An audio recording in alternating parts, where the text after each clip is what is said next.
संघीय व्यवस्था, federal system.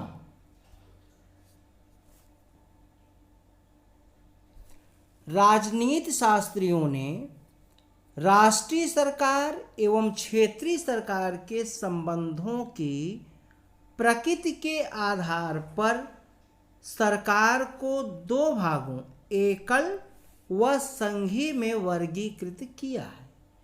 एकल या एकात्मक सरकार वह है जिसमें समस्त शक्तियां एवं कार्य केंद्र सरकार और क्षेत्रीय सरकार में निहित होती हैं। दूसरी ओर संघीय सरकार वह है, यहाँ पर यह होगा, यह संघीय सरकार वह है जिसमें शक्तियां संविधान द्वारा केंद्र सरकार एवं क्षेत्रीय सरकार में विभाजित होती हैं। दोनों अपने अधिकार क्षेत्र का प्रयोग सफलतापूर्वक करते हैं। ब्रिटेन, फ्रांस, जापान, चीन, Italy, Belgium, Norway, Sweden, Spain आदि में एकात्मक स्वरूप है, जबकि America, Australia, Canada, Bharat, Brazil संघीय व्यवस्था के मॉडल हैं। संघीय व्यवस्था के मॉडल हैं। अब हम लोग देखते हैं कि संघ शासन शब्द को लैटिन शब्द फोएडस से लिया गया है, जिसका अभिप्राय है संधि या समझौता होता है। जिसका अभिप्राय संधि या समझौता होता है। इस तरह संघ शासन एक नया राज्य है जिसे विभिन्न इकाइयों के बीच संधि या समझौते के तहत निर्मित किया जाता है। संघ की इकाइयों को विभिन्न नामों जैसे राज्य, संयुक्त राज्य अमेरिका में राज्य, कैंटोन होता है स्विट्जरलैंड में, और प्रांत कनाडा में। जो कनाडा है तो उसके जो है राज्यों को प्रांत कहा गया है, उसके राज्यों को प्रांत कहा गया है। और गणतंत्र जो है वो कहा गया है, रूस के जो राज्य हैं उनको गणतंत्र कहा गया है। तो ये लोग आप लोग ध्यान देंगे। संघ शासन दो रूपों में निर्मित होता है, वह है एकीकरण और विभेदीकरण। पहले मामले में सैनिक कमजोरी वाले आर्थिक रूप से पिछड़े राज्य मिलकर एक बड़े मजबूत संगठन का निर्माण करते हैं। उदाहरण के लिए अमेरिका में। दूसरे मामले में जहां राज्यों को स्वायत्तता होती है, उदाहरण के लिए कनाडा में। भारत के संविधान में संघीय सरकार व्यवस्था को अपनाया गया है। भारत के संविधान में संघीय सरकार व्यवस्था को अपनाया गया।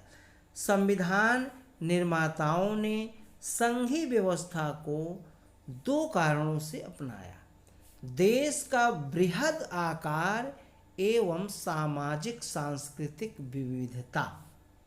वैसे संविधान में कहीं भी संघ शब्द का प्रयोग नहीं किया गया है। इसके स्थान पर संविधान का अनुच्छेद 1 भारत को राज्यों के संघ के रूप में परिभाषित करता है। डॉक्टर बी आर अम्बेडकर के अनुसार राज्यों के संघ से दो बातें उभर कर सामने आती हैं। पहला, अमेरिकी संघ के विपरीत भारतीय संघ राज्यों के बीच सहमति का प्रतिफल नहीं है, अर्थात राज्यों के बीच कोई यहाँ समझौता नहीं हुआ है तथा राज्यों को यह अधिकार नहीं है कि वह स्वयं को संघ से पृथक कर सकें। यह देखिए, स्वयं को संघ से पृथक कर सके, ये यूएसएसआर में था, सोवियत संघ में। इसीलिए सोवियत संघ 1991 में 15 भागों में इसीलिए बंट गया वो, क्योंकि वहाँ के संविधान में ऐसा था कि राज्य जो है वो केंद्र से अलग हो सकते हैं। फेडरेशन संघ है क्योंकि वह अविभाज्य है। फेडरेशन संघ है क्योंकि वह अविभाज्य है। भारत की संघीय व्यवस्था कनाडाई मॉडल पर आधारित है। अत्यंत सशक्त केंद्र होने के आधार पर कनाडाई मॉडल अमेरिकी मॉडल से सर्वथा भिन्न है। भारतीय संविधान की संघीय व्यवस्थाएं निम्नलिखित हैं। अब इसकी संघीय व्यवस्थाओं को हम देखते हैं। सबसे पहले द्वैध राज पद्धति। द्वैध राज पद्धति संविधान में संघ स्तर पर केंद्र एवं राज्य स्तर पर राज पद्धति को अपनाया गया। संविधान में संघ स्तर पर केंद्र एवं राज्य स्तर पर राज पद्धति को अपनाया गया। प्रत्येक को संविधान द्वारा क्रमशः अपने क्षेत्रों में संप्रभु शक्तियां प्रदान की गई हैं। केंद्र सरकार राष्ट्रीय महत्व के मामलों जैसे रक्षा, विदेश, मुद्रा, संचार आदि को देखती है, जबकि दूसरी तरफ राज्य सरकारें क्षेत्रीय एवं स्थानीय महत्व के मुद्दों को देखती हैं, जैसे सार्वजनिक व्यवस्था, एग्रीकल्चर, हेल्थ, स्थानीय प्रशासन आदि। लिखित संविधान, देखिए संविधान की जो संघीय विशेषता है, पहला है द्वैध राज पद्धति है, दूसरा है लिखित संविधान। हमारा संविधान न केवल लिखित अभिलेख है,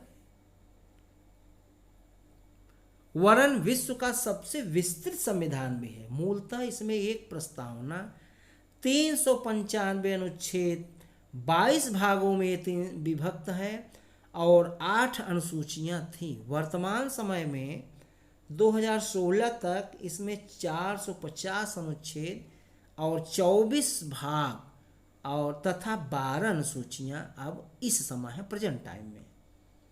इसमें केंद्रीय एवं राज्य सरकारों की शक्तियों एवं उनके प्रयोग का विस्तृत विवेचना है। अब तीसरा है शक्तियों का विभाजन। शक्तियों का विभाजन, तो संविधान में केंद्र एवं राज्यों के बीच शक्तियों का विभाजन किया गया है। इसमें 7वीं अनुसूची में केंद्र, राज्य एवं दोनों से संबंधित सूची निहित है। केंद्र सूची में 100 विषय हैं।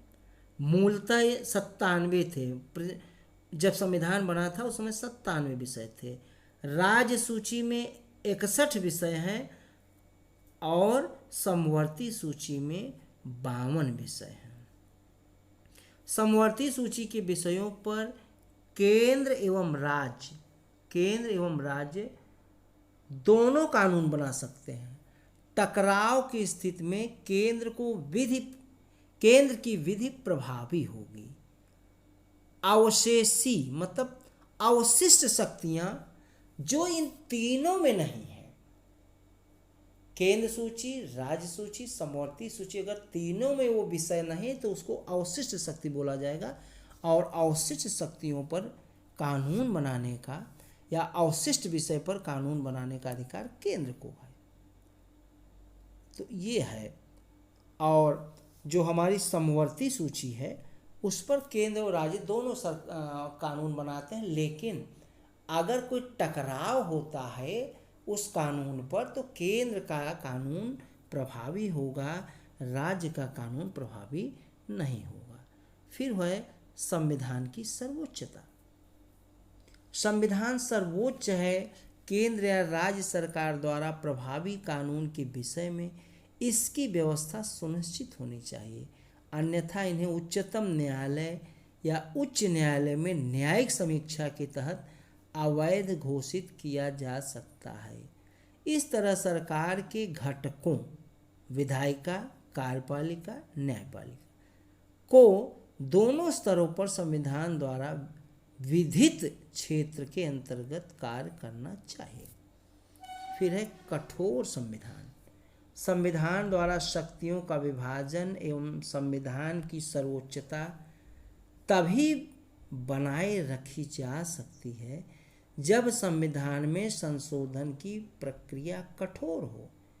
यद्यपि संविधान में संशोधन इस सीमा तक कठोर है जिससे वे प्रावधान जो संघीय संरचना यथा केंद्र राज्य संबंध एवं न्यायिक संगठन से संबंधित मात्र केंद्र एवं राज्य सरकारों की समान संस्तुति से ही संशोधित किए जा सकते हैं।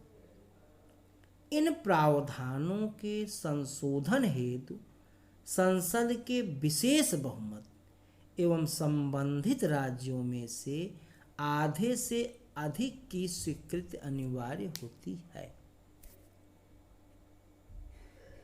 और ये है स्वतंत्र न्यायपालिका। संविधान ने 2 कारणों से उच्चतम न्यायालय के नेतृत्व में स्वतंत्र न्यायपालिका का गठन किया है। एक, अपनी न्यायिक समीक्षा के अधिकार का प्रयोग कर संविधान की सर्वोच्चता को स्थापित करना, और दूसरा, केंद्र एवं राज्यों के बीच विवाद के निपटारे के लिए।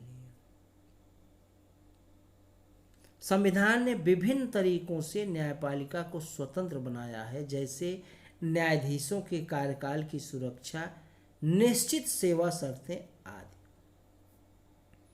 फिर द्विसदनीय व्यवस्था। द्विसदनीय व्यवस्था। संविधान ने द्विसदनीय विधायिका की स्थापना किया है। उच्च सदन मतलब राज्यसभा, निम्न सदन मतलब लोकसभा। राज्यसभा भारत के राज्यों का प्रतिनिधित्व करती है, जबकि लोकसभा भारत के लोगों का। राज्यसभा यद्यपि कम शक्तिशाली है, केंद्र के अनावश्यक हस्तक्षेप से राज्यों के हितों की रक्षा करती है। संविधान की, अब भारतीय संविधान की एकात्मक विशेषताएं। इसकी एकात्मक विशेषताएं क्या हैं? तो सबसे पहले सशक्त केंद्र। अगर हम आ गया कि 4 विशेषताएं बताइए भारतीय संविधान की एकात्मक विशेषताएं, तो पहला है सशक्त केंद्र। शक्तियों का विभाजन केंद्र के पक्ष में है, जो कि संघीय दृष्टिकोण के काफी विरुद्ध है। पहला, केंद्रीय सूची में राज्य के मुकाबले ज़्यादा विषय हैं। दूसरा, केंद्रीय सूची में ज़्यादा महत्वपूर्ण विषय शामिल हैं। समवर्ती सूची में केंद्र को ऊपर रखा गया है। अंततः अवशिष्ट शक्तियों में भी केंद्र प्रमुख है, जबकि अमेरिका में राज्यों में निहित है। इस तरह संविधान केंद्र को सशक्त बनाता है। और दूसरा है राज्य अनश्वर नहीं। अन्य संघों के विपरीत भारत में राज्यों को क्षेत्रीय एकता का अधिकार है। संसद एकतरफा कार्यवाही द्वारा उनके क्षेत्र सीमाओं या राज्य के नाम को परिवर्तित कर सकती है, अर्थात इसके लिए साधारण बहुमत की जरूरत होती है, न कि विशेष बहुमत की। इस तरह भारतीय संघ अनश्वर राज्यों का अनश्वर संघ है।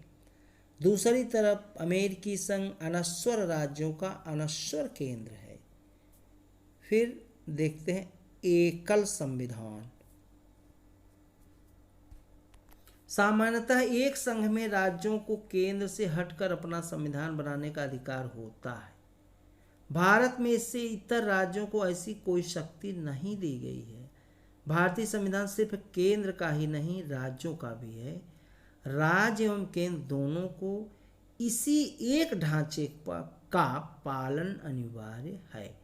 सिर्फ जम्मू एवं कश्मीर एक अपवाद है जिसका अपना एक पृथक संविधान है और वहाँ का संविधान 1957 में लागू हुआ था। हाँ, एक बात और ध्यान रखेंगे कि अब जो आर्टिकल 370 थी उसको समाप्त कर दिया गया। केंद्र गवर्नमेंट ने उसको समाप्त कर दिया है। संविधान का लचीलापन अन्य संघीय प्रणालियों की तुलना में भारतीय संविधान में संशोधन प्रक्रिया कम कठोर है। संविधान के एक बड़े हिस्से को संसद द्वारा साधारण या विशेष बहुमत द्वारा एकल प्रणाली से संशोधित किया जा सकता है।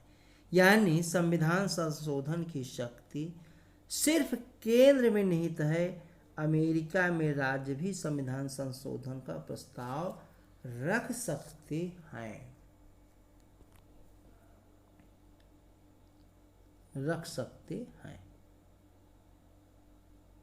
और अब हम देखते हैं आपातकालीन उपबंध।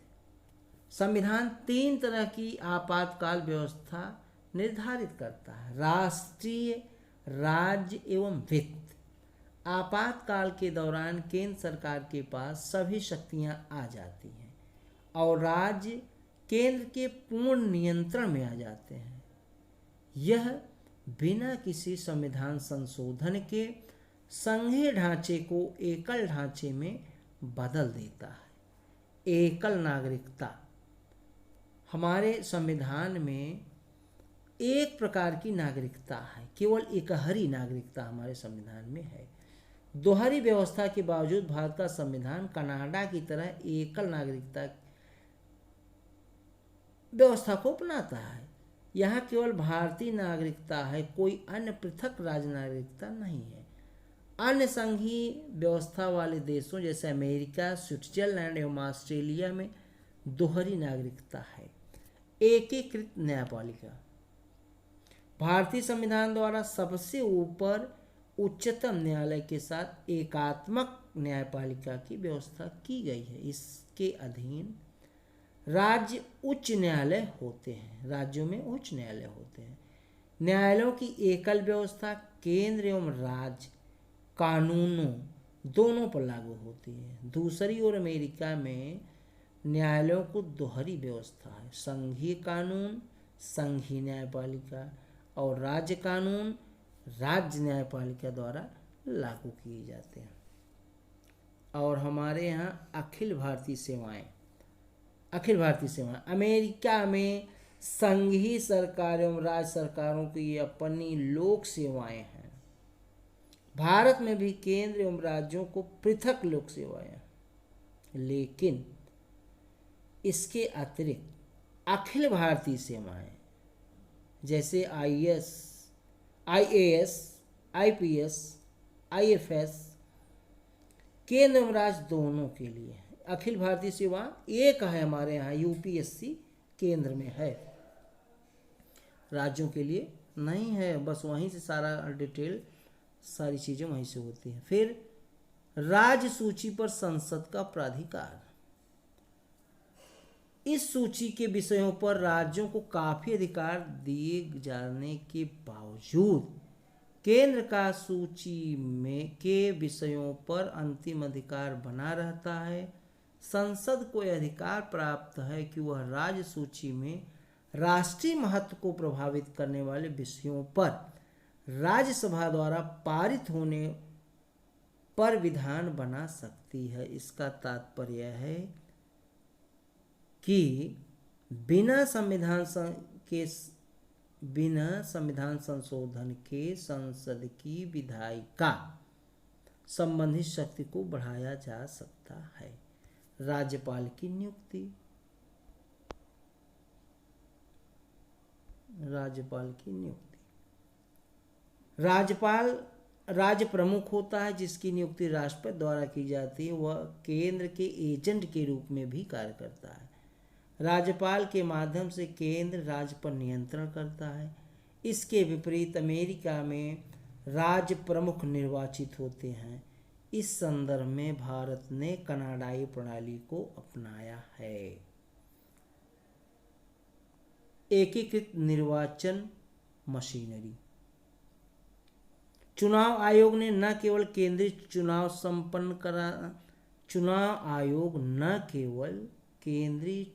संपन्न करता है बल्कि राज्य विधानमंडलों के चुनाव भी कराता है। लेकिन इस इकाई की स्थापना राष्ट्रपति द्वारा होती है और राज्य इस मामले में कुछ नहीं कर सकते।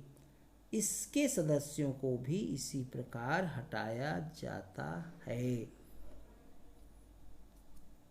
राज्यों के विधायकों पर वीटो।